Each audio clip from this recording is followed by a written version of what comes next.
are Airbnbs profitable still? You hear there's some people selling them, there's some people buying them. You have this figured out. And one of the things that you said is, I wish that I could get in touch with agents ahead of them searching, because I would encourage them to search for ones that we have better success of turning profit with. Why don't you tell us a little bit about yourself first? My name's Christine Corbett. I work for Porter Vacation Rental Management.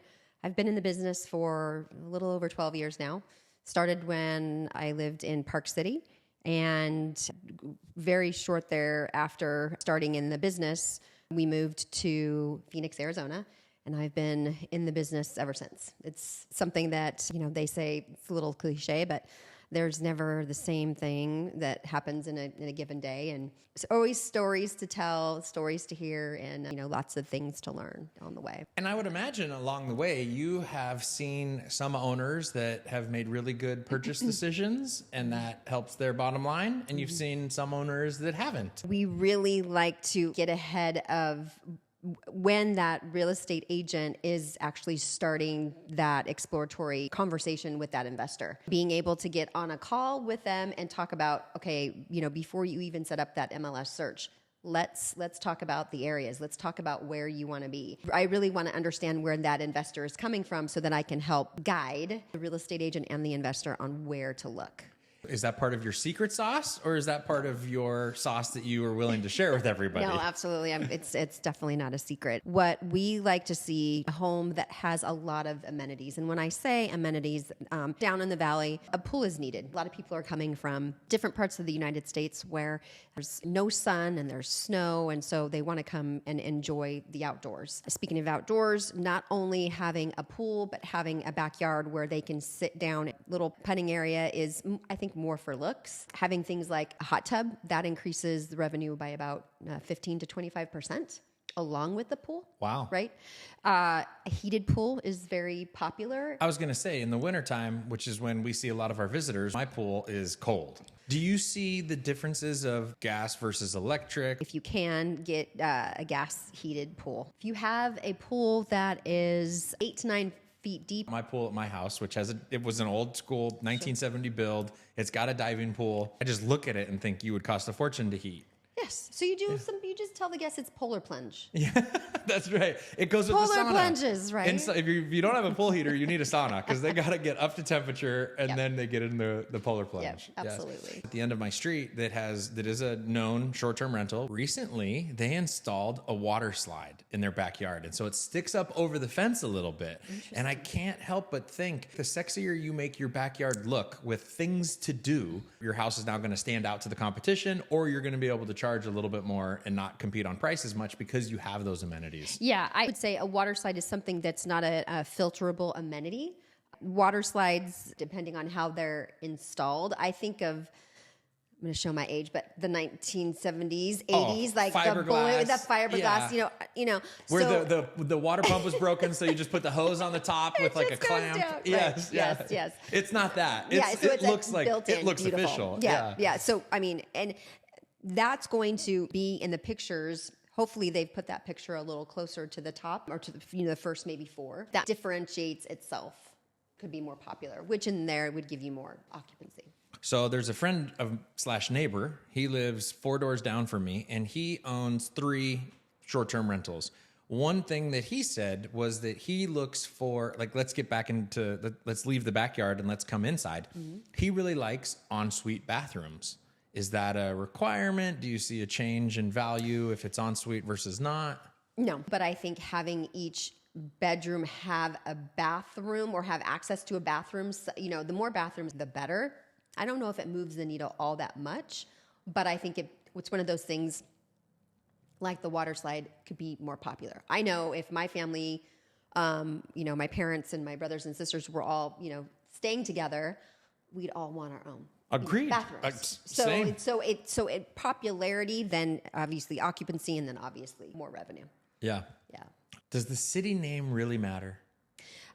In terms of when people are searching for short-term rentals to come and stay, they're really Scottsdale. That's the big pool. I have some clients that are boxed out of Scottsdale in terms of their budget. Yeah, their acquisition I was costs. just talking to a real estate agent yesterday and this morning, and the budget is such that they may have to go to Cave Creek. I told them that there are some cities that do better than others.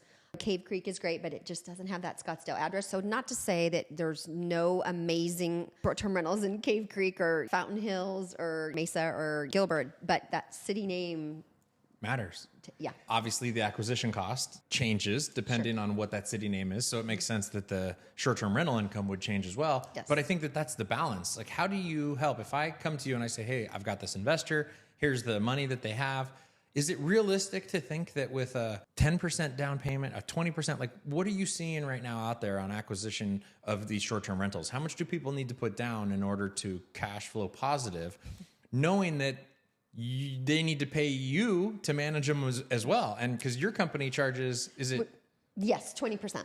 20% of gross rents? Of the gross nightly rental rates. That's absolutely Great. correct. And you still, how many doors do you guys have under management? About 140 here in the state, and then a little over 100 in Galveston, Texas. And so the 140 doors that you have here, obviously these people are profiting. Otherwise, that investment is for maybe some tax sheltering or something, but everybody's looking for cash flow. Cash flow, but not always. A lot of our owners started out by buying it because they wanted to come for vacations. And they said, okay, I just want to be able to pay my expenses. And then what's happened over the course of the years is the kids are growing up, the kids have gone to college, and they think, okay, well, the goal was to hold it, right? So now what else do we need to do to increase revenue, or do we sell it and, buy something different in a different area? The answer is not always cash flow. Obviously, yes, they want to make sure that at the end of the day, their property is taken care of. Sometimes that cash flow is not necessarily at top of their list, Right. depending on what they have in their portfolio. Agreed. And sometimes they just want to reduce their out, right? So if this house is costing me $4,000 a month, I would like to capture 3, 4, something back. Absolutely. To help offset that. Absolutely. You brought up an interesting point of, I think it's very common for people to want to buy a house in a spot they like to vacation and then use it as a short-term rental. Are there rules on how much you can use it personally versus not? How's that game played? Because I'm a licensed real estate agent, I would defer to talk to a professional financial advisor. Yeah, a tax accountant. Ask your accountant. But yeah, there are some rules around that, and depending on what the family's goal is or the partnership's goal is, they'd want to consult with a professional. No, because I think But it it's matters. really important to understand. Like sometimes they say, "Oh, we can only use it 2 weeks out of the year." Right. I've heard of cases where somebody might have used their condo a little bit more than they should have, and the IRS has come back and said, look, you guys were there too long. And so then they had to come and prove that, yes, we might have used it for more days than we were supposed to. However, while we were there, we were working on the property. Here's the Home Depot receipts. Like, they were able to justify the time there wasn't use, it was to repair. So Right. like most things, there's rules and then there's professionals that understand what can be done and what can't be done. Be the source of the source, they say, Yes, right? that's right. If you need a good accountant, let us know, because we both know Warren. We can, He's- yes, exactly. That's so funny. If I'm a real estate agent and I've got a client that comes in and you say, here's some things that you should be looking at for your search. What are your top 3? Other than pool, preferably not diving. No diving board, no HOA. Okay, why? Because there's no language in the CC&Rs that would restrict a short-term rental. And when we're talking about short-term rentals, we're talking about 2 to 29 nights in my world. You can certainly purchase something in a homeowners association that doesn't have any language around that. There could be a situation where they're changing those and they're amending those. It seems like they're amending them to make it harder, though, not softer. Do you see HOAs going the other direction? We had an owner that purchased the home, was going to put it in our portfolio. The HOA switched to a 30-night minimum. They left us. And a year later, due to things happening with the HOA and the owners, they've now Reverted back. Interesting. Right. So no HOA, no pool, not diving. correct. What else? The more bedrooms, the better. The higher the occupancy and the more heads in beds, which then makes your nightly rental rate higher. Got it. Location is important too. You mean location, not just in the city, not just if you get a particular city name, but location like if you back to the freeway versus If you're near you shopping, back to a park. right? If Okay. you're near shopping. Walkability. Or if you have views. We've got some homes in the Boulders, which is in way North Scottsdale, carefree border. And it's far away from everything if you think about Old Town Scottsdale and maybe the events that are happening. However, it's far away from everything. But it's beautiful. And there's hiking, and there's a lot of other things that would attract a guest to that particular area due to where it's located. And that same guest can turn around and go, okay, we've stayed out here at the Boulders, but we've got Giants tickets and we're taking our kids for their spring break. They're going to come and stay in Old Town. So there's different reasons why guests are obviously going to choose a location. Yeah. So getting back to popularity in terms of what amenities to look for, some type of fitness room, a gym, making sure that you have an EV charger. That is a checkable, filterable amenity. Oh, which sounds, come on. Which is, some of those things are Because moving the needle. But moving the needle. Really? Yes, not a ton. As much as, a hot tub or a sauna or even allowing a dog. 10% of the rentals are allowable for pets. So you're allowing a pet, you have a hot tub, you have an EV charger, you have another interesting amenity is a dedicated workspace. Okay. A little office, a little desk. Office, a desk somewhere in maybe the primary bedroom or maybe in a bonus room or somewhere where somebody can sit down and, work. Yeah, hash it out. So back to location. Yes.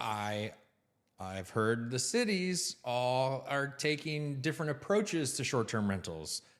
What's the sign say in the neighborhoods? Homes, not hotels. Homes, not hotels. And vote for the people that are going to keep the guests in the hotels, not in the homes. So are you seeing a discrepancy on what the city of Scottsdale allows versus what the city of Phoenix allows or Tempe, et cetera? Sure. All the municipalities have pretty much the same ordinances. For example, the city of Scottsdale wants us to send out good neighbor letters to the surrounding homes. That good neighbor letter needs to have a short-term rental license and a transaction privilege tax license number on it. We say TPT for short. Those items need to be applied for prior to creating that letter and sending it out. What's the length of time it takes to get a TPT? It should take 48 to 72 hours. Oh, great. And you guys help the owner. You guys help. Yeah, we do the footwork for you. You're going to see a charge on your owner's statement, along with also the charge for the short-term rental license. For Scottsdale, it's $250 a year. We make sure all those letters go out. I'm going to pivot a little bit. The city of Phoenix wants us also to send out the good neighbor letter, but we need to show proof that we've sent those letters out certified mail. All of them. Yeah. So we send the city for every house we're bringing on, or we call it onboarding. We're sending the city of Phoenix proof that, hey, here's the receipts. Here's the TPT number. There are all these different hoops that we jump through to make sure that we are good stewards to the community and there's transparency to the neighbors. On that good neighbor letter, there is an emergency contact for them to call Porter in the event they need to get a hold of us for. Yeah, you would rather the complaints come to you than the city. Directly, yeah. But the city does have its own enforcement.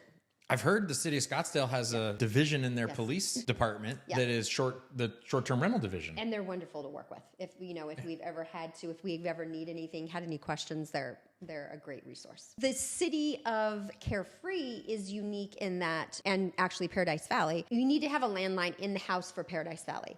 In Carefree, you have to have a landline on every level of the home. I like those nuances.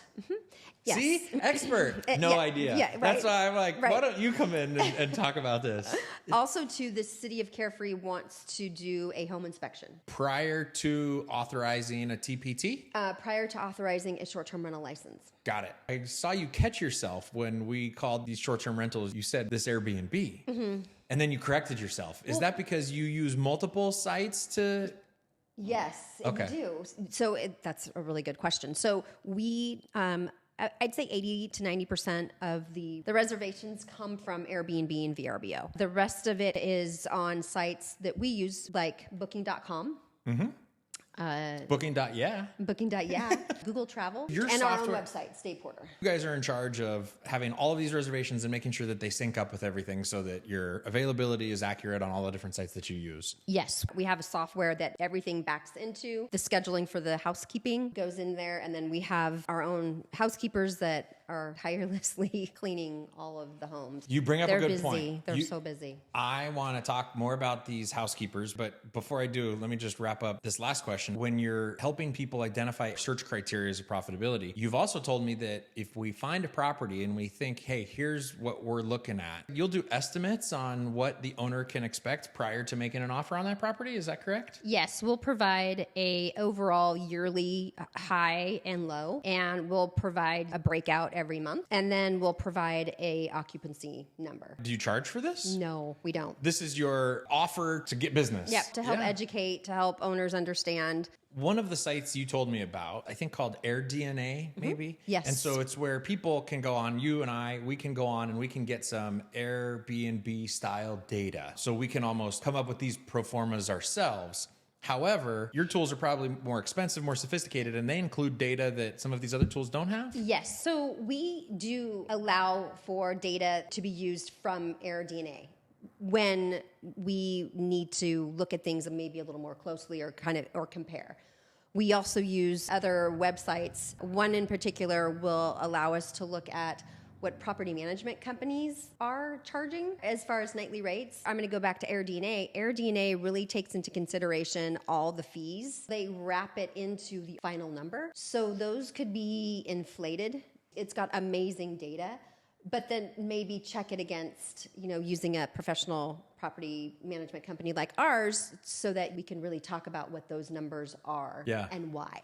Yeah. So back to the housekeepers. Yes. Here's my big question. Yes. I went to an Airbnb and there was a lovely greeting package there that had some cookies from the local bakery that had a note saying welcome. Is that all housekeeper place? Or do you guys have a separate concierge that comes through? And how important is that? Like, is superhost status really needed? And do you guys, you're the host, right? Mm-hmm. Are you waving the feather in your cap of superhosts over here? We will work with any owner to provide a welcoming item for guests. We had an owner that wanted slippers and a monogrammed robe and a teddy bear for the kids, which was absolutely amazing. Some owners do want to have coffee and cream and sugars. It doesn't bring your nightly rental rate up $50, $25, $15. I think somebody will remember that. What do you do when somebody leaves a bad review? We take that incredibly seriously. We reach out to the guests and ask them what could we have done to make it better. At the end of the day, we want to make it right the best we can. We really, really want to know if there's something that we could do better at the time of their stay. Right. I don't want to bug them, but they might get a 4-star instead of a 5. Yeah, bug. We want to know because we want to be able to train our staff because we're only as good as our last review, right? We're always trying to improve. We do inspections after every reservation leaves. Got it. So that house is ready to go. So that you can charge them for the towels that they steal and the monogrammed robes. The monogram and the teddy bear. Yeah. Is that a line item for profitability? Yeah, These towels were $150 each. Thank you. Are there questions that I forgot to ask? I was really personally and selfishly, I'm wanting to know all these details because short-term rentals are a hot topic in this town that we live in. And so thank you so much for coming in and chatting with me. Thank you for having me. It's always fun. But leave a comment. If you guys have additional questions that I forgot to ask, leave a comment and I'm going to chase you down and we're going to get them all answered. Okay. That'd be great. If they watch this and they said, wow, I would really like to chat with Christine about this, what's the best way for them to get in touch with you? Yes, you can go to our website at stayporter.com. Porter and porter like a baggage porter, Porter. Fill out the information at the bottom and it gets to me. And if I'm a real estate agent and I want some of these pro formas, do I go that same route? You can call me directly, and my number is 480-710-2336. Bold. Ooh, Bold. Put it out there. It's okay. All right. Thank you very much. Yes, absolutely.